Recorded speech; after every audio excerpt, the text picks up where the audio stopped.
የማካፈላችሁ ቃል በልቤ ውስጥ ያለው ስለ ውስጣዊ አይን ወይም ደግሞ ስለ ልብ አይን መብራት ነው። እንደው በውስጤ ያለውን ቃል ላካፍላችሁ። ርዕሱ እንዲህ ብላችሁ መያዝ ትችላላችሁ። የልብ አይን መብራት ነው የሚለው። የልብ አይናችሁ ሲበራ የሚል ጥቅስ ስላለ ላንብበው አይደል? መጀመሪያ ኤፌሶን 1 ከ17 እስከ 19 ያለውን ላንብበው። ኤፌሶን 1 ከ17 እስከ 19 የክብር አባት የጌታችን የኢየሱስ ክርስቶስ አምላክ እርሱን በማወቅ የጥበብንና የመገለጥን መንፈስ እንዲሰጣችሁ እለምናለሁ። ይህም የልባችሁ አይኖች ሲበሩ የመጥራቱ ተስፋ ምን እንዲሆን በቅዱሳንም ዘንድ ያለው የርስት ክብር ባለጠግነት ምን እንዲሆን ታውቁ ዘንድ ለምናምንም ከሁሉ የሚበልጥ የኃይሉ ታላቅነት ምን እንዲሆን ታውቁ ዘንድ ነው ይላል። በአዲሱ ትርጉም ደግሞ በደንብ አድርጎ አብራርቶ አስቀምጦታል። 3 ነገሮች እዚህ ላይ ተጠቅሰዋል። በኋላ መጣባቸዋለሁ እና ጥቅሱ የወጣው ከዚህ ነው ማለት ነው። ይህም የምታውቁት ምንድነው የሚለው? የክብር አባት የጌታችን የኢየሱስ ክርስቶስ አምላክ እርሱን በማወቅ የጥበብና የመገለጥን መንፈስ እንዲሰጣችሁ እለምናለሁ። ጥበብና መገለጥ ነው እንዲሰጣችሁ እለምናለሁ የሚለው ጳውሎስ ለኤፌሶን ሰዎች። ሲለምን ምን ይሆናል የሚል ይዟል። ይህም የልባችሁ አይኖች ሲበሩ ለምን እንደተጠራችሁ የመጥራቱ የተስፋ ቃል የሚል ነገር ታገኛላችሁ። እንደገና የርስት ክብር፣ ስለ ርስት ክብር ባለጠግነት ሲያወራ ትመለከታላችሁ። መጨረሻ ስለ ኃይሉ ታላቅነት ሲያወራ ታገኛላችሁ። እዚህ ውስጥ እኔ በተለያየ መጽሐፍት ሳነብ ያገኘሁት የልብ አይን የሚለውን የመረዳት አይን የሚልም አግኝቻለሁ። ጥሩ አባባል ነው። መረዳት፣ የአንደርስታንዲንግ አይን። አያችሁ፣ አንድ ሰው ያ ከውስጡ ካልበራ በስተቀር ሊረዳ አይችልም ነው ጳውሎስ የሚለው። እንድንናፍቀው ነው፣ ይህን እንድንከታተል። እንደው የልብ አይን መብራት ማለት ምን ማለት ነው የሚለውን በራሴ እና ከተለያዩ ከጥቅሶች አሰባስቤ አንድ ዴፊኒሽን ወይም ደግሞ ትርጉም ያለው ምን እንደሚባል አላውቅም፣ ማብራሪያ ልስጣችሁ። የልብ አይን መብራት ማለት በመንፈስ ቅዱስ የተመራ ስፒሪት ሌድ የሆነ ጥልቅ ውስጣዊና መንፈሳዊ መረዳት ሲሆን በተለምዶ ከምናውቀው እውቀት የበለጠና የእግዚአብሔርን ስራ ጸጋውንና ኃይሉን እንድንረዳ የሚያደርግ መለኮታዊ ተግባር ነው። በመንፈስ ቅዱስ ነው የሚከናወነው። ከምናውቀው የተለመደ ይሄ እይታ ብለን የምናወራውን አይነት ሳይሆን እግዚአብሔር ብቻ የሚሰራው። በተለይም ጌታን ከተቀበልን በኋላ መጽሐፍ ቅዱስ ማንበብ መጸለይ ጀምረን የተወሰኑ ዓመታት በኋላ ድንገት የሚከናወን ነው። እኔ ከልምድ እንዳየሁት ገና የሁላችንም አይን ብልጥጥ ብሎ አልተከፈተም። ጭላንጭል ግን አለ። እግዚአብሔር የተመሰገነ ይሁን። እንዳንቁራራ ብዙ እናበላሻለን። ሙሉ በሙሉ በራልኝ ብል የሚሆን ነገር አይደለም። ፍሬው የታለ ወደሚል እንመጣለን። ብዙ ችግር አለብን። ነገር ግን እግዚአብሔር ይመስገን የበራልን ግን ነገር አለ። ክብር ለእግዚአብሔር ይሁን። የበራ ነገር ግን አለ። በጨለማ በድንግዝግዝም ላንሆን እንችላለን፣ እንደ ደረጃችን። እሱን እግዚአብሔር ነው የሚያውቀው። ብዙ መጽሐፍ ቅዱስ ብዙ የሚናገረው የሚያስተምረው ነገር አለ። በአጭሩ ግን ይህ አይነት የአይን መከፈት እግዚአብሔር በራሱ ፍላጎት በራሱ ፈቃድ የሚያከናውነው ነው ሰው ከዳነ በኋላ። ይህ አይነቱ መለኮታዊ ክስተት ሰው ጌታን ከተቀበለ በኋላ ትንሽ ጊዜ ይወስዳል። ሰው ጌታን ከተቀበለ በኋላ የተወሰኑ ጊዜዎች እንደሚወስድ ግን አውቃለሁ። ባይጻፍም እንግዲህ ይህ አይነቱ የአይን መከፈት ምን አይነት እንደሆነ እንደው ለመናገር ለማወዳደር ያህል ወደ ነቢዩ ኤልሳዕና ወደ ግያዝ ልውሰዳችሁ። እሱ አይነት ማለት አይደለም። ሁላችሁም መጽሐፍ ቅዱስ የያዛችሁ ጥቅስ የምትፈልጉ ሰዎች ሂዱና ስለ ግያዝ ሁለተኛ ነገሥት ምዕራፍ 6 ቁጥር 17 ለምትጽፉ ሁለተኛ ነገሥት ምዕራፍ 6 ቁጥር 17፣ ስለ በለዓም ደግሞ የምትፈልጉ ምዕራፍ 22 ዘሁልቁ ምዕራፍ 22 ቁጥር 31፣ እንደገና ደግሞ ዘሁልቁ 24 ከ3 እስከ 4 ታገኙታላችሁ። ሁላችሁም እንደምታውቁት የሶሪያ ሰራዊት ከቦ በነበረ ጊዜ ጭንቅ ውስጥ በገቡ ጊዜ ኤልሳ እና ጊያዝ አብረው ነበሩ። ጊያዝ ረዳቱ አጋሩ ነው፣ አጋዡ ነው፣ አገልጋዩ ነው እና በጣም ፈራ። ስለደነገጠ ኤልሳ ያየውን የእሳት ሰረገሎችና ፈረሰኞች እግዚአብሔር የላከውን ጦር ኤልሳ አይቷል። እሱ ስላላየ ነው የደነገጠው። ስለዚህ አይኑ እንዲከፈት ጸለየለት አይደል? አይኑ ተከፈተ። የእሱ አይነት መከፈት ማለት አይደለም። ይሄኛው የጊያዝ አይነት መከፈት ወይም በለዓም ሊረግም የእስራኤልን ሕዝብ ሄደ አይደል? ገንዘብ ፈለገ። በጣም ስግብግብ እንደነበረ ነው መጽሐፍ የሚናገረው። መጽሐፍ ቅዱስ ሲወድ ዓለማዊ ነበር። ሳተ። የዛ ጊዜ መልአክ በፊቱ ቆሞ ነበር። የተመዘዘ ሰይፍ ይዞ ነበር። አህያዋም እንኳን ለምን ትመታኛለህ እያለች መንገዱን ዘግታንት ስትለው እሱ ሊለይ አልቻለም። በዛ ጊዜ እግዚአብሔር አይኑን ከፈተለት ሚላለ። እሱ አይነት ማለት አይደለም። እሱ አይነት ጊዜያዊ ነው። አሁን ከምንለው አይነት የአይን መከፈት የተለየ ነው። አሁንም አለ። በነገራችን ላይ ሰዎች አይናቸው ድንገት ተከፍቶ ራእይ ያሉ አይደል? አንዳንዶቹ የግድ የጠለቀ ክርስትና ሕይወት ሳይኖራቸው ሁሉን ነገር የልብስን ቀለም ብዙ ነገር የሚናገሩም አሉ የሚሰራባቸው። አሁንም አልፎ አልፎ የምናያቸው ነገሮችም አሉ አይደል? እግዚአብሔር ሲያስፈልግ የሚነግረን የሚያሳየን እሱ አይደለም። አንደኛ እሱ ጊዜያዊ ነው። ይሄ ማወራው ግን የአይን መብራት የልብ አይን ዘላለማዊ ነው። ልዩነቱ ይሄ ነው። በጣም ዘላለማዊ የሆነ ነገር ነው። ሁለተኛ ቅድም እንዳልኩት ለሆነ ሁኔታ የሚመጣ ነው። ለሆነ ሁኔታ ምናልባት ከአደጋ ለማምለጥ አይደል? ወይ ተመለስ ወይ ደግሞ እንደ ጊያዝ ስለፈራ ድንገት አይቶ ደስ እንዲለው አሃ ሰራዊት አለ ለካ ብሎ እንዲረጋጋ ለማድረግ የሚመጣ ነው። ይሄኛው ግን ዘላለማዊ የሆነ ሆኖ ክርስቶስ በሰማይ ስፍራ እንደተቀመጠ እኛም አብረን ከሙታን እንደተነሳን በኋላ እንመጣበታለን። ያንን ነገር የምናውቅበት ጥልቅ የሆነ ክርስቲያን ከሆነ በኋላ ቀስ ብሎ የሚገለጥለት መንፈስ ቅዱስ የሚገልጠው ልዩ መረዳት ነው። እግዚአብሔር የተመሰገነው። ያ ነው የልብ አይን ማለት የመረዳት። ለዛ ነው የምንፈሰፈሰው። ገብቷቸዋል? ለዛ ነው አንዳንድ ሰዎች አይታቸዋል። አይ የኔ እድል የመከራ እድል ይላል። እንዴ ሰማያዊ ስፍራ ነው የተቀመጥኩት። ሊገባው አይችልም። ምክንያቱም አይኑ አልበራም። ውስጣዊ አይን ይገባቸዋል አይደል? እኔ ካራክተር የሚለውን እንደው ካራክተሪስቲክስ ነው የሚባለው። እንደው ምንድን ናቸው አይኑ ያልበራለት የሚለው ሌላ ጊዜ እንደው በሌላ ጊዜ ሰፋ። ዛሬ እሁድ ስለሆነ የተወሰነ ነገር ዋና የሚመስለኝን ነገር ነው እኔ የምናገረው፣ እነዚህ 3 ነገሮች። ነገር ግን ጥልቅ ትምህርት እንደሆነ እኔ ይገባኛል ይሄ ነገር። አያችሁ? እና ማየትና ማወቅ ትችላላችሁ። የበራለት ያልበራለት የሚለውን ማየት ይቻላል። አያችሁ? እኛም እንኳን ስለ ራሳችን ማወቅ እንችላለን የተወሰነ ነገር። አያችሁ? ለምሳሌ እንደው ዝም ብዬ ነካ አድርጌው ልለፍና ክርስቶስን የሚመስል ሰው ማለት ነው።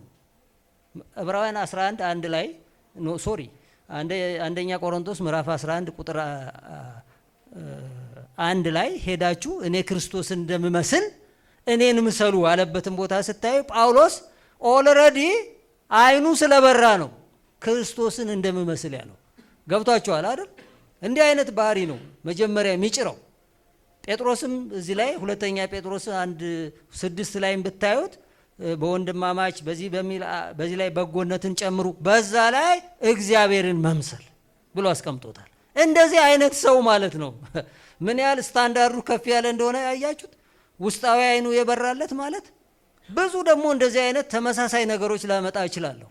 ለምሳሌ ገላትያ ምዕራፍ 5 ቁጥር 22 21 ላይ የሥጋ ሥራ ነው የሚያወራው አይደል? 22 ደግሞ የመንፈስ ፍሬ ብሎ እነዛን ፍሬዎች ሁሉ ታዩበታላችሁ። የሚያየው የሚፈልገው ሰማያዊ ነገር ነው። ሰማያዊ ነገር ብቻ ነው የሚፈልገው እንዲህ አይነት ሰው። እና ማየት መለየት የሚቻልበት መንገድም አለ። እግዚአብሔር የተመሰገነ ይሁን። ሁልጊዜ ደግሞ የሚገርማችሁ ማይለዋወጥ በጌታ የሚሆን ሰው ነው። ልክ ኢየሱስ ክርስቶስ 13:8 እንደ ዕብራውያን ላይ ያለው ኢየሱስን አይደል መምሰል የሚፈልገው ትናንትናና ዛሬ አይደል? ኢየሱስ ክርስቶስ እስከ ዘላለም ያው ነው እንደሚባለው ሁሉ ጊዜ ጌታን የሚናፍቅ ሰው ነው ይሄ ሰውዬ። ይገባቸዋል። ዛሬ ብትመጣ በጌታ ነው፣ ነገ ብትመጣ በጌታ ነው። ምንድነው የሚታየው? ምንድነው የሚያየው? ልቡ የበራለት የልብ አይን የበራለት ወይም የመረዳት አይን የበራለት ካል አንደኛ ለምን አይነት ተስፋ እንደተጠራ ያውቃል። የልቡ አይን የበራለት ሰው ለምን አይነት ተስፋ እንደተጠራ ያውቃል። እግዚአብሔር የተመሰገነ ይሁን። ይሄ ትልቅ ነገር ነው። ምን እንደሆነ አሁን አንዳንድ ነጥቦችን እዚህ ላይ ያነሳለሁ። ተስፋ የተገባልን አንደኛ ወራሽ እንድንሆን ነው አይደል? ተስፋ እኮ ተገብቶልናል። ወራሽ ክብር እንድናገኝ ክብር የሰጠኝን ክብሬን ሰጥቻቸዋለሁ። ይህን አይታችሁታል። ዮሐንስ ወንጌል ምዕራፍ 17 ሰው ሁሉ ሊሰብከው እኔ ይፈራዋል። እኔ ምን እንደሆነ አላቅም። ይሄንን ግን ቃሉ የሰጠኝን አይልም እንዴ? የሰጠኝን ሰጥቻቸዋለሁ። በጣም ትልቅ ስጦታ እኮ ነው የተሰጠን። እግዚአብሔር በክብሩ አይደራደርም። ክብሩን ብቻ አትንካ የሚሉ ሰዎች ስላሉ ከእሱ ጋር ትንሽ እንዳይጋጭ ቃሉን ብንይዝ ይሻለናል። አስታራቂውን አይደል? ጌታ ያልሰጠን ነገር የለም እውነት ለመናገር አይደል? አምላክነቱን ካልሆነ በስተቀር እሱን ለሚመስል ሰው አይደል የሰጠንን። ማቴዎስ ዮሐንስ 17 እኮ የሚለው ሲጸልይልን ጌታ ራሱ ወደ አብ ሲጸልይልን እኔ ባለሁበት እነርሱም እንዲሆኑ። ሃሌሉያ! ማን እንዲህ ብሎ ይጸልያል? ማን ካጠገቡ እንድትጠጋ አይፈልግም እንዴ? እኔ ባለሁበት። በጣም የሚገርም ነገር እኮ ነው። አበበ ቢቂላ ሩጫ አሸንፎ በመጣ ጊዜ አንበሳው ጭምር ወጥቷል ይባላል በአፄ ኃይለ ሥላሴ ጊዜ። አንድ ቀን ግን ቤተ መንግስት አላደረም አይደል እንዴ? ከዛም በኋላ ብዙ ጀግኖች ተፈጥረዋል በዚህ ምድር፣ በጦርነት ጀግኖች፣ በስፖርት ጀግኖች። አንዱ እንኳን ከመሪው ጋር አላደረም፣ ካጠገቡ አላደረም። እንደው ዛሬ ምናልባት በልቶ ተሸኝቶ ይሆናል እንጂ ማንም አላስጠጋውም። ጌታችን ኢየሱስ ግን ላንቺና ለኔ እኔ ባለሁበት አንቺ ማብረሽ ትሆኛለሽ፣ አንተ ማብረህ ትሆናለህ ብሎ ጸለየልን። ሃሌሉያ! አይኑን በአይናችን እንድናይ ጸለየልን። ሃሌሉያ! እንዴት ደስ ይላል ባካችሁ! ይሄ ነገር በጣም ትልቅ ነገር ነው። ይሄ ነው ከገባን ያደረገልን ይሄ ነው።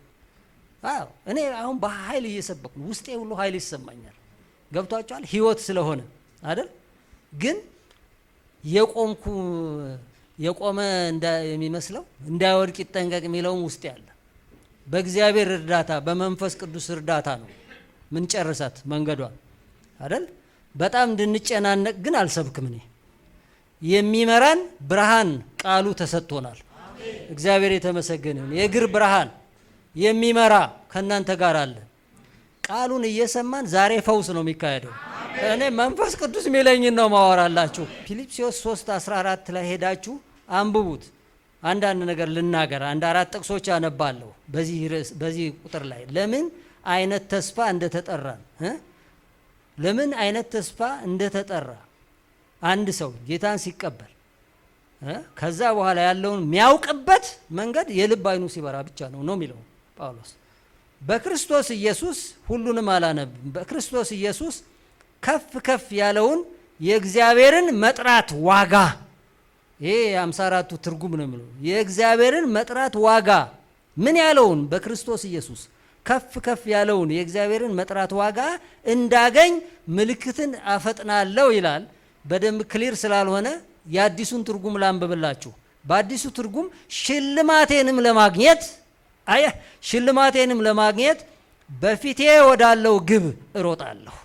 ይህም ሽልማት እግዚአብሔር በኢየሱስ ክርስቶስ አማካኝነት ወደ ላይ ጠርቶ የሚሰጠኝ ሕይወት ነው ይላል። ይሄ ነው ሽልማት ይላል። እግዚአብሔር የተመሰገነ ይሁን። በቃ እኔ እሱን ነው እያለ ይገሰግሳል። የሚሮጠው ያንን ነው። ጥሪው እሱ ነው። የዘላለም ሕይወት ነው። እግዚአብሔር የተመሰገነ እሱ ነው የሚነግረን። እንዲህ አይነት ሕይወት ማንም አይሰጥህም። አሉ የተባሉ ነገስታት አገር የሚያንቀጠቅጡ እነሱ ባለፉበት ማለፍ ማይቻል ገና ሲገቡ እንዲህ እግር የሚያብረከርኩ አሁን በጌታ እጅ ተይዘው ምንም ሊያረጉ በማይችሉበት ሁኔታ በጌታ ላይ ቀልደው አሁን እስር ቤት ነው ያሉት። ጨለማ እስር ቤት እግዚአብሔር የተመሰገነ ይሁን። አዎ እንዲህ ነው ያሉት። ማንም ይሄንን ሊሰጥ አይችልም። ይሄን ነው የሰጠን፣ የመጥራቱ ተስፋ ይሄ ነው የሚለው። እግዚአብሔር የተመሰገነ የህይወት ተስፋ ጌታ ይመስገን። ሌላም ደግሜ እመጣበታለሁ። አንደኛ ጴጥሮስ ራሱ 1:3-4 አንደኛ ጴጥሮስ 1:3-4 በኋላም ላለው ይጠቅመናል። ኢየሱስ ክርስቶስ ከሙታን በመነሳቱ ለሕያው ተስፋና ለማይጠፋ እድፈትም ለሌለበት ለማያልፍም ርስት እንደ ምሕረቱ ብዛት ሁለተኛ የወለደን የጌታችን የኢየሱስ ክርስቶስ አምላክና አባት ይባረክ። አያችሁ፣ ለሕያው ተስፋና ለማይጠፋ እድፈትም ለሌለበት። ለዚህ ነው የተጠራ ነው እንዲህ አይነት። ቆላስያስ 1:27 ደግሞ ላንብብ። ሚስጥሩም ይላል፣ ጥሪው ተስፋውን እኮ ነው እንደው ለማሳጠር። ቆላስያስ 1:27 ሚስጥሩም የክብር ተስፋ ያለው ክርስቶስ በእናንተ ዘንድ መሆኑ ነው። አይ በውስጣችን ሆኗል ማለት ነው። የማንም አምላክ ባማኙ ውስጥ የለም። አይገርማችሁ? የኛ ብቻ ነው።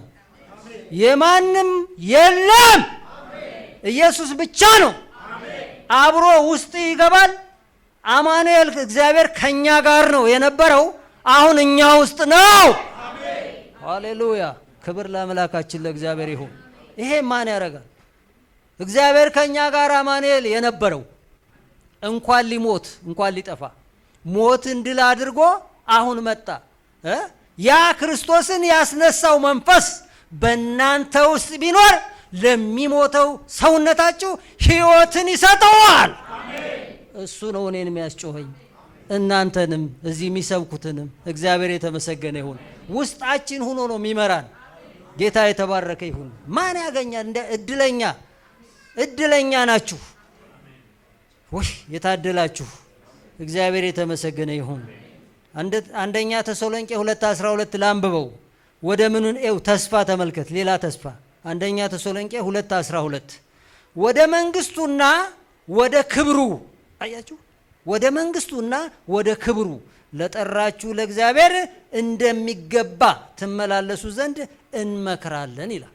ላሳጥረው እንመክራለን ወደ መንግስቱ። እንደውም ዮሐንስ ራእይ ምዕራፍ 1 ነው ያገኘሁት። አንድ ጓደኛ ሃይሊ ኤዱኬትድ ነው። ስናወራ አንተኛ እኮ መንግስት ነን አልኩት። ቃሉን ተመልከት። መንግስትም ለአባቱን ካህናት እንድንሆን ያደረገን ብሎ ይላል አልኩት። እንዴ እንደሱ ይላል እንዴ አለ። የስ ማን መንግስት? አይገርማችሁም? መቼም ማንም አይጠይቀኝም፣ ቃሉ ነው የሚለው። እኔ ዮሐንስ ራእይ ነው ያለኝ። መንግስት ናችሁ ይላል። ሰማያዊ መንግስት። ምንም ልታረግ አይችልም። ማንም እኔን ምንም ሊያረገኝ አይችልም። ህይወቴን ይዤ ነው የምሄደው። ትንሣኤን ይዤ ነው። የትንሣኤ ጌታ ነው ውስጣችን ያለው። ሃሌሉያ! እግዚአብሔር የተመሰገነ ይሁን። ሮሜ 8:24-25 ሄዳችሁ ሙሉን አንብቡት። በተስፋ ድነናል። እግዚአብሔር የተመሰገነ ይሁን። በተስፋ ድነናል። ግን ቢታይ ይላል፣ ዝቅላችሁ ሁሉን አንብቡት። ምኑን ተስፋ ይሆናል? የሚያየውንማ ማን ተስፋ ያደርገዋል ይላል። የሚያየውን ማን ተስፋ ያደርገዋል? እግዚአብሔር የተመሰገነ የሰጠን እምነት በጣም ይገርማቸዋል። ድንበር ተሻጋሪ ሳይሆን ሞትን ተሻጋሪ። ሞትን ተሻጋሪ፣ ድንበር ተሻጋሪ አይደለም። የምን ድንበር? ሞት የሚባለውን ተሻግረው እኔ እነሳለሁ ብሎ የሚያምን ጌታ የተባረከ ይሁን። አሜን። እንዲህ አይነት ተስፋ ሰጠን። ጌታ የተመሰገነ ይሁን። ዮሐንስ 6:40 ላይ ጌታ ያለውን ተመልከቱ። ራሱ ዮሐንስ 6:40 ላይ ልጅንም አይቶ አለ። ስለ ራሱ ሲያወራ ልጅንም አይቶ በእርሱ የሚያምን ሁሉ የዘላለም ሕይወት እንዲያገኝ የአባቴ ፈቃድ ይህ ነው፣ እኔም በመጨረሻ ቀን አስነሳዋለሁ። እኔም በመጨረሻ ቀን አስነሳዋለሁ። ይሄ ሌላ ነገር ነው እኮ የምናወራው። ማንም ይሄ ሊገባው አይችልም። እኔና እናንተ ነን የገባን። አዎ እግዚአብሔር የተመሰገነ ይሁን። እግዚአብሔር የለም የሚሉ ሲቀልዱ የነበሩ እኔ እንኳን ማውቃቸው አሁን የሉም። ግማሾቹ አብደው አግኝቻቸዋለሁ። ስም አብሮ ነው የሚጠራው። ወዳጅ ከሱ ጋር ስትሆን ህዝቡ ራሱ ኢያሱንና እግዚአብሔርን አልፈሩም፣ ሙሴን አልፈሩም። አብረ ተጠራ፣ አብረ ተጠራ። ከማይሆን ሰው ጋር ስምህ አይጠራ። ከማይሆን ጋራ ተደባልቀ ትመታለህ። እግዚአብሔር ግን ከሱ ጋር እውነትም ስምህ ከጠራ እግዚአብሔር እጁን ዘርግቶ ያወጣሃል። ዳንኤልን እንዳዳነው ሲድራቅን ሚሳቅን እንዳዳነው አብደናጎን ያድናል። እግዚአብሔር የተመሰገነ ያዋጣሃል።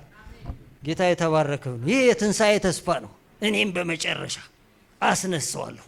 ተስፋ እንዲህ አይነት ተስፋ ነው። ይሄን ነው የምታውቀው። የልብህ ዓይን ሲበራ ነው እኮ የሚለው ጳውሎስ። ይሄንማ ብናውቅ ዛሬ እንንዘላዘል ነበር።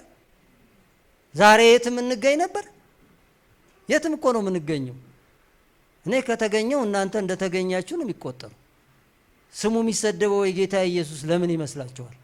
ዓይን ያልበራ ስለሆነ እኮ ነው። አይዟችሁ፣ ትንሽ ቆዩ፣ ትንሽ ተረጋጉ። እግዚአብሔር ዓይናችንን ያበራዋል። መጀመሪያ ጌታን እንደተቀበልክ ዓይንህ ሊበራ አይችልም። እኔ ይሄን ተረድቼ ነው የምናገረው። ቀስ እያልክ እንዴት ዓይንህ እንደሚበራ አንዳንድ ነገር ዓይናችን እንደሚበራ ዓይንሽ እንደሚበራ ታየዋለሽ። አያችሁ? አዎ፣ ዓይን መብራት የሚባል ትልቅ እግዚአብሔር የልብ ዓይን መብራት ማለት በጣም ትልቅ ነገር ነው። ይሄን ነው ጳውሎስ ለኤፌሶን ሰዎች የሚያስተምረው። ሁለተኛ ፈጠን ብዬ አነባዋለሁ።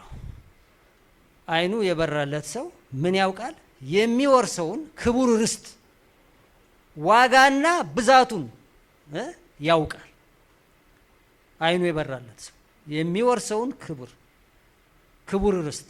ርስቱ ራሱ ምን አይነት ርስት ነው የሚለው ይሄ እኮ መሬት ብቻ እኮ አይደለም። ለነገሩ ሲገለጽ እኔ ስሙንም እኔ ሳይንስም የደረሰበት አይመስልም። ወራወር የሚባል ሰምፔር ምናምን የእንቁ አይነት የዲያመንድ አይነት እኮ ነው የተጻፈው አይደል? ያ እኮ ነው ርስታችን የምንረግጠው። እኔ ግን አይ ዶንት ቲንክ ይሄ ሜታሉ ወይም ወርቁ ብቻ አይመስለኝም። ይሄ ባለጠግነት፣ የርስት ባለጠግነት ሁሉ ነገር ያለበት፣ ሰላሙ ያለበት፣ ደስታው ያለበት ነው እንጂ ወንበር፣ ይሄ ምቹ ወንበር፣ ምቹ ሶፋ አይመስለኝም። ከዛ ያለፈ እግዚአብሔር የተመሰገነ ይሁን። አሜን አሜን። ክብር ለእግዚአብሔር ይሁን። በአእምሯችን ከምንገምተው በላይ የሆነ የርስት ባለጠግነት የሚለው ምንድነው? ይገርማችኋል፣ ሊተረጉሙ አልቻለም። መጽሐፍ እንኳን ሳይ ይለዋል። በእንግሊዝኛም ሳነበው ምን ብቻ ብዛት ነው የሚለው፣ ስፋት፣ የርስት ባለጠግነት ሲል ቋንቋው ራሱ ሊገባና አልቻለውም ለመግለጽ። ይገባችኋል? እንግሊዝኛውም ራሱ በደንብ አይገልጸው። ምን ቋንቋ እንደሚገልጸው አላውቅም። ርስቱ ምን እንደሆነ እግዚአብሔር የሚሰጠንን ነገር ነው ያስቀምጠው። ኤፌሶን 1:11 ላይ ምን ይላል? ኤፌሶን 1:11 ላይ ከፍላችሁ ብታኑት በክርስቶስ ርስትን ተቀበል ይላል። እግዚአብሔር የተመሰገነ ነው። ኤፌሶን 1:13 እስከ 14 ከፍ ብላችሁ ብታዩ ደግሞ ምን ይላል መሰላችሁ? እናንተም ደግሞ የእውነትን ቃል ይኸውም የመዳናችሁን ወንጌል ሰምታችሁ ደግሞም በክርስቶስ አምናችሁ በተስፋው ይላል መንፈስ በመንፈስ ቅዱስ ታተማችሁ፣ እርሱም የርስታችን መያዣ ነው። መያዣህን ይዛል። እስቲ መያዣዬን ይዣለሁ በሉ። የርስት መያዣዬን ይዣለሁ። ቀብዱን ይዣለሁ ማለት ነው። ግማሹ ቀብድ ይለዋል፣ ግማሹ ቀብድ ነው ማቀው። ቀብድን በሉት ምኑ ብቻ ግን መያዣ። ሃሌሉያ! ደስ የሚያሰኝን እግዚአብሔር። ቅድም አንዲት ጥቅስ ታነም ነበር አንድ እህታችን፣ ሁለተኛ ጢሞቴዎስ 1:7 ላይ ያለው ምንድነው? እግዚአብሔር የሰጠን የኃይል አይደል የፍቅር ራስን የመግዛት መንፈስ ሰጠን እንጂ የፍርሃት መንፈስ አልሰጠንም። አያችሁ? ፍርሃት ድንገት ብልጭ ትልና ከዛ መንፈስ ቅዱስ ይመጣና ያጠፋታል። እንደ ሻማ ያጠፋታል። ትመጣለች እኮ 9 ሰዓት ላይ ይሄ ያጋንንት የሚሰራበት የሚባለው የጨለማው ላይ ያገልጋዩ ምኑን አንዳ ይገርማቸዋል። ፍርሃት፣ ስጋት ድንገት ከየት መጣ አትሉት። በጣም ከባድ ነው አይደል? ሲመጣ የርስት መያዣ ስታንድ ባይ ነው፣ አክቲቬትድ ይሆናል። እግዚአብሔር የተመሰገነ። ቀጥታ ያቺ ስትመጣ ይሄ አክቲቬትድ ይሆናል፣ የማጥፋት ሃሌሉያ። በቃ ልክ ተወርውሮ እንደሚሳኤል ሲመጣ አሁን እንደምትሰሙት አይደል? አየር ላይ እንዳለ ይመተዋል። እግዚአብሔር የተመሰገነ። ይሄ ርስት መያዣ ደስታ፣ ሰላም ብቻ አይደለም። ቤተ ክርስቲያንን የተረከበ ተረኛ ነው። የክርስቶስን የእግዚአብሔርን ስራ ነው የሚያስቀጥለው። ግን በሰላምም ስትመጣ ሰላምህን ይጠብቅልሃል። በመከላከል ደረጃ አንደኛ ነው። እችን ብዙ ጊዜ አይቻለሁ እኔ። ስለዚህ የርስት መያዣ ሰጠን። ጌታ የተመሰገነ ይሁን። አንደኛ ጴጥሮስ ቅድም ያነበብኩት ምዕራፍ 1 ከ3 እስከ 4 ያለውን ሄዳችሁ አንብቡት እንደገና። እኔ ዝም ብዬ አንብቤ ጥቅሱን ጽፋችሁት ከሆነ ኢየሱስ ክርስቶስ ከሙታን በመነሳቱ ለሕያው ተስፋና ለማይጠፋ እድፈትም ለሌለበት ይልና ለማያልፍ ርስት ነው፣ ግን አያልፍም፣ ዘላለማዊ ነው። አየ ይሄ 250 ካሬ የምትመራው አይደለም። ይሄኛው እንደሱ አይደለም፣ ግን በአንተ ስም ነው፣ ኢርማርክድ ይባላል፣ ተመዝግቧል። የምንወርሰው ርስት ምን አይነት እንደሆነ በአጭሩ ምዕራፍ 2 ኤፌሶን 2 እና 7 ላይ ብታዩት በጥቅሉ አስቀምጦታል። የተገለጸው ማለት ከእርሱ ጋር ይላል እኛም በትንሣኤ እንደተነሳንና ተመልከቱ በሰማያዊ ስፍራ አሁን ከእርሱ ጋር እንደተቀመጥን የሚያሳይ። አሁን እኮ እኛ ዝም ብለን ፊዚካሊ ሰውነታችን ነው እዚህ የሚንቀሳቀሰው። እንደውም የሚገርማችሁ በመንፈሳዊ ዓለም ይሄ እውነት ነው። አንድ የእግዚአብሔር ሰው ሲነግረን ግማሹ ኦልሬዲ እዚህ ይንቀሳቀሳል እንጂ አለ ተጠርቷል። ኦልሬዲ ጌታ ሊወስደው ነው። ሰውየው ያቺህትም ያ ወንድምም አያውቅም አለ። ከሞተ 1-3 ቀን ወርም ያለፈው አለ ነው የሚባለው። ኦልሬዲ ተመዝግቧል፣ እዛ ይመጣል ተብሎ ይገባችኋል። ሰውየው ግን በአካል አልሞተም። አይገርማችሁም? የእግዚአብሔርን አሰራር እኮ ነው የምናገረው። ኦልሬዲ የተመዘገበ ነው። ስለዚህ ሁል ጊዜ እኛ ማሰብ ያለብን ነገ መሄድ ከነገ ወዲያ ዛሬም ይሁን ሁል ጊዜ በሰማያዊ ስፍራ እንደተቀመጥ ዘላለማዊ ቦታችን ያ እንደሆነ በዚህ ምንም አይነት መኖሪያ እንደሌለን ይሄንን ማወቅ መቻል አለብን። እግዚአብሔር የተመሰገነ ነው። ወደ ሶስተኛው ልምጣ። የመጨረሻው ሶስተኛ አይኑ የበራለት ሰው ለእኛ ለክርስቲያኖች ለምናምን ያዘጋጀውን ኃይል ያውቃል። እግዚአብሔር የተመሰገነ ነው። ኃይሉን ነው የሚያውቀው። ኃይል አለማወቅ እኮ ነው። ገብቷችኋል አይደል? ኃይል አለማወቅ እንዴት ችግር አለው መሰላችሁ? መጽሐፍ ቅዱሳችን የሚያስተምረው ይሄንን ነው። ኃይሉን ነው የምታውቀው። በጣም የሚገርማችሁ እኔ ያገኘሁት የተረዳሁት አሁን ይሄ ትንሣኤ ኃይል ምንለው አይደል? ክርስቶስን ከሙታን ያስነሳበት የእግዚአብሔር ኃይል ምንለው፣ ሰማይና ምድርን የፈጠረበት የእግዚአብሔር ኃይል፣ ጠላቶቹን በሙሉ የሚያስገዛ የእግዚአብሔር ኃይል፣ እሱ አሁን በውስጣችን ካለው ኃይል ጋር እኳል ነው። ለዚህ አጨብጭቡ። አንድ ነው። በአንተ ውስጥ ያለው ይኸውልህ፣ በአንቺ ውስጥ ያለው ኃይል እግዚአብሔር ያስቀመጠው ኃይል ከትንሣኤው ኃይል ጋር እኩል ነው። ዝቅ የሚል ምንም ብሎ ነገር የለም። ከእግዚአብሔር የሆነ ነው። ገብታችኋል አይደል? አሁን ለምሳሌ ጠላቶችን ሁሉ አሳያቸው፣ ገፎ ስልጣናቸውን ይላል አይደል? ፊልጵስዩስ ምዕራፍ 2 ላይ ደግሞ ሙሉን ስናይ ሁሉ ነገር አስገዛለት፣ ሁሉ ነገር የእሱ እንደሆነ የበላይ እንደሆነ ከስምም በላይ የሆነውን ስም ሰጠው ይላል። በሰማይ በምድር ያሉት ሁሉ በእሱ ስር እንዳሉ ያ ኃይል በእኛ ውስጥ ካለው ኃይል ጋር እኩል ነው። እሱን ነው የሰጠን፣ እራሱን ነው የሰጠን። ትንሽ ቆዩ በዚህ ብሎ በሌላ ኃይል በመላክ ኃይል አይደለም። ይገባችኋል አይደለ? ጥቂት ቆይ መላክ ይበቃሃል አላለም። እራሱ በውስጥ ገብቶ ኢኳሊ ፓወርፉል የሆነ እግዚአብሔር በውስጥህ እንዲኖር ፈቅዷል። ጌታ የተመሰገነ ይሁን። እግዚአብሔር ይባረክ። በጣም ደስ ይላል። ይሄ ትልቅ ኃይል ነው። ጌታ ይባረክ። ኤፌሶን 3:20 ላይ ምን እንደሚል ታውቃላችሁ? ኤፌሶን 3:20 ላይ እንግዲህ በእኛ እንደሚሰራው ኃይል መጠን ከምንለምነውም ወይም ከምናስበው ሁሉ ይልቅ እጅግ አብልጦ ሊያደርግ ለሚቻለው ለእርሱ በቤተ ክርስቲያን በክርስቶስ ኢየሱስ እስከ ትውልዶች ሁሉ ከዘላለም እስከ ዘላለም ክብር ይሁን አሜን። የትኛው ኃይል? በእኛ እንደሚሰራው ኃይል። ይሄ የሚሰራው ኃይል እግዚአብሔር የተመሰገነ ይሁን። ሌላ አይደለም፣ ሚያንስ አይደለም አይደል? ጌታን ኢየሱስ ክርስቶስን እኮ አብ ለማን ነው የሰጠው? የማን ራስ እንዲሆን? የቤተ ክርስቲያን ራስ።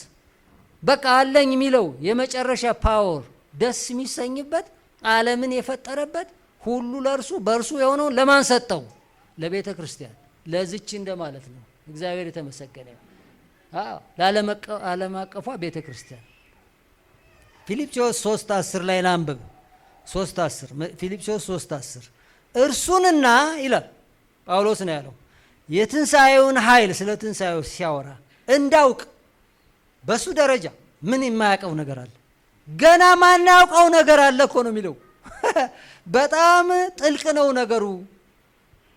ምን በትንሣኤ ትደነቃላችሁ? እኔ ራሴ የማላውቀው ነገር አለ። ስለዚህ ምን ይሻለኛል አለ።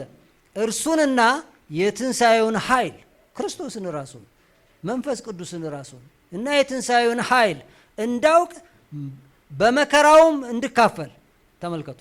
ወደ ሙታንም ትንሣኤ ልደርስ ቢሆንልኝ በሞቱ እንድመስለው እመኛለሁ። ይሄ ጠቅላላ በፍቅር ተወርሷል። በቃ የቀረው ነገር የለም።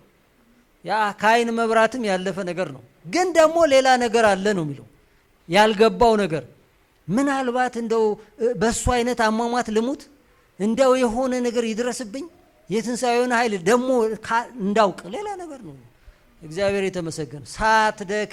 ሳትደክም እግዚአብሔር የተመሰገነ። በመጨረሻ አንድ ነገር ልናገርና ጸልያለሁ። የልብ አይናችን እንዲከፈት እኔ 4 ነጥቦች ተናግሬ ነው ማልፈው። የልብ አይናችን እንዲከፈት ያገኘሁትን በተለያየ ጽሁፍ በንባብ በመረዳትም ያገኘሁትን ነው። አንደኛው በመንፈስ ቅዱስ ተደግፈን በእርሱ ላይ ተጥለን እንኑር። ይሄ አይን የመከፈት መንገድ ነው። በራስህ ኃይል አትመካ ማለት ነው። በራስህ ማስተዋል አትደገፍ የሚባለው ጥቅስ ይሄ ነው። በእርሱ ማስተዋል ስንደገፍ እግዚአብሔር አንድ ቀን የልብ አይናችን ያበራልናል። በእግዚአብሔር ፈቃድ አንድ ቀን አዲስ የሆናችሁ ጠብቁ። ሁላችንም ገና አይናችን ዲግሪ ነው፣ ሌቨል አለው። ጌታ እንቀበላለን። ከዛ ቃሉን መንፈስ ቅዱስ ስናከብር ቀስ እያለ የሚወስደን ደረጃ አለ። አንድ ቦታ እንደ ኬላ ነገር አለች። እኔ ገባኝ እንግዲህ እግዚአብሔር ያስተማረኝ ነው። እኔ ጌታን ከተቀበልኩ በኋላ በጣም ብዙ ቀን ጾምኩ። አንድ ጊዜ እንዳይመስላችሁ ብዙ ጊዜ ደጋገምኩት። ስንት ቀን መጾሙ ጥሩ ሆኖ እያለ ግን የምፈልገውን ቶሎ አላገኘውም። ምክንያቱም እግዚአብሔር ኤልሻዳይ ነዋ፣ ሁሉንም አዋቂ ነዋ። ሁሉን አዋቂ ነው። ለእኔ አይሆንም፣ ቢሰጠኝ እጥለዋለሁ። ገብቷችኋል? ትንሽ ጊዜ ጠበቀኝና ትንሽ ዓመታት ወስደው አንድ ቀን ጌታ ተገናኘኝ። ከዛ በኋላ ሰውነቴ ድና ቀረች እንዳለው ያዕቆብ መጀመሪያ ምበላውን እንጀራ ምጠጣውን ቢሰጠኝ አምላኬ ይሁንልኛል ሲል የነበረው ካልባረከኝ አለቅማል። አይ ወደዛ አይነት ደረጃ ራሱ እግዚአብሔር ያመጣችኋል። እኔ እንደሱ ነው ያደረገኝ። ጌታ የተባረከ ይሁን። አሁን እንኳን እንደዚህ በኮንፊደንስ ምሰብክበት ዝም ብሎ አይደለም። የሆነ ነገርማ አለ። አይገባችሁም እንዴ? የሆነ ነገር ሆኗል። ልቤ ውስጥ የሆነ ኮከብ አለ የበራ። ገብቷችኋል አለ። እግዚአብሔር የተመሰገነ። ኢንላይተንድ ትሆናለህ። ይሄ ነው እሱ እግዚአብሔር ነው የሚያደርገው። ግን ከኛ የሚጠበቀውን ደግሞ ሁለተኛ መጸለይ ነው። መጸለይ ያስፈልጋል። ያለ ጥበብ መጸለይ ጥሩ አይደለም። ይገባችኋል አይደል? በጸሎት ለመብለጥ ስንት ሰዓት ነው እሱ የሚጸለየው? እኔ ስለማቅ ነው፣ ይሄን ስለሞከር ነው። በድሮ ጊዜ ሞክረነዋል። ሰዎችም ሲሞክሩት አይቻለሁ። ጸሎተኛ እንዲባል ብዙ ሰዓት እውቀት ይፈልጋል ወገኖች። ይሄ ነገር ገብቷችኋል? የጾም ጸሎት ራሱ ትምህርትም አለው። ትህትና ይጠይቃል። እንደሱ ለማለት ነው። ሶስተኛ መጽሐፍ ቅዱስን በስርዓት በማጥናት እግዚአብሔርን ለማወቅ መትጋት። መጽሐፍ ቅዱስን ማንበብ አይደለም፣ እኔ ማጥናት አንድ ቦታ ይዞ እንደዚህ ማጥናት። እንደዚህ አይነት ነገር ልምምዱ ሲኖረን አንድ ቀን እግዚአብሔር ከቃሉ ከመንፈሱ ጋር አድርጎ ልባችን የማብራት ኃይል አለው። መጨረሻ አራተኛን የምናገረው ትህትናን እና ለመማር ዝግጁነት፣ ለመመከር የተዘጋጀ መንፈስ እንዲኖረን መፈለግ።